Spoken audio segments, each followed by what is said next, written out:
the Linn 2200.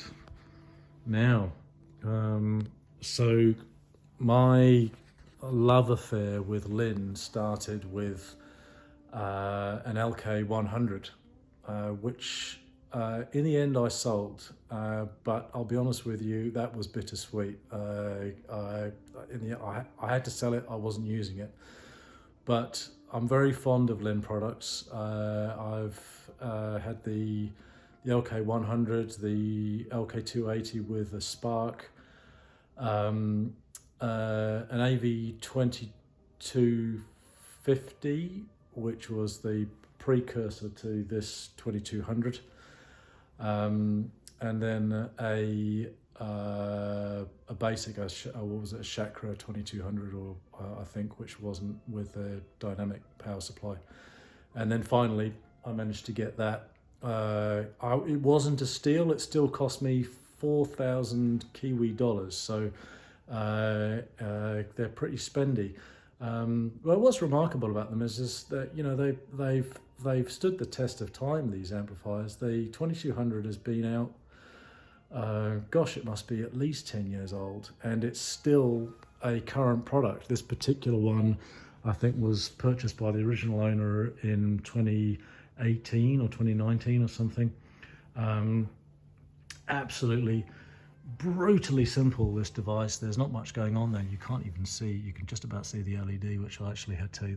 These blue LEDs are ridiculous. They're so bright. I shoved a piece of rubber in there to try and stop it from burning my eyeballs out when I'm listening to music.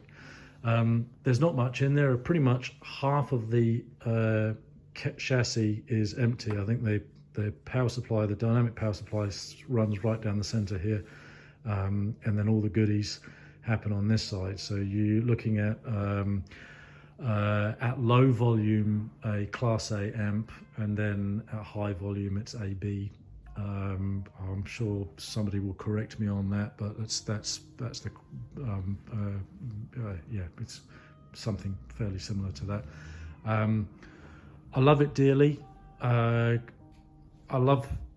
really like how much power it's got. I like that it's completely agnostic to speakers. You know, you can chuck something in there which is really demanding, which requires which goes down to sort of really low ohmage, and it deals with all of that.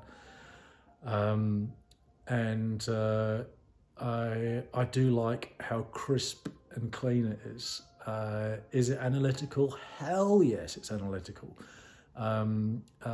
It's incredibly precise and dry, and all of those things that people criticize Linn for, but it doesn't have to be bright, and it isn't particularly in this system. I could do with a little bit more bass in the room, but I think that's a little challenge I have with my power supply at the moment. I need to fix that, and also with the speakers, I think we need to add a few more drivers there. But it doesn't hurt my ears. It's not fatiguing. It is crisp and clean and beautiful to listen to, and even without tubes, and even in this really simple system, and we're using silver core interconnects there as well. No, it's great. I've got right now with the high-res music, I've got a soundstage which is getting on for 180 degrees. I mean, the stuff that's coming out at me, the things that I can hear in my periphery is really quite fantastic. And the precision, you know, the placement of a vocal right in the middle, turn you back around again, to have a vocal absolutely center stage, and to hear cymbals just crashing off outside of the speakers, that, you know, right off out on the edge of the soundstage, is absolutely fantastic. And that's it's a testament to the system as a whole. The high-res source, the capable DAC, and some good quality cables back there.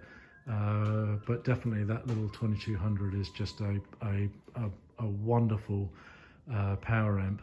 I think it keeps the tube amps honest and really shows you what you can do. And and when you pause the system, there's not even the faintest whiff of any kind of noise from the speakers at all. They're absolutely dead silent, which is fantastic, because I leave the system on anyway all the time.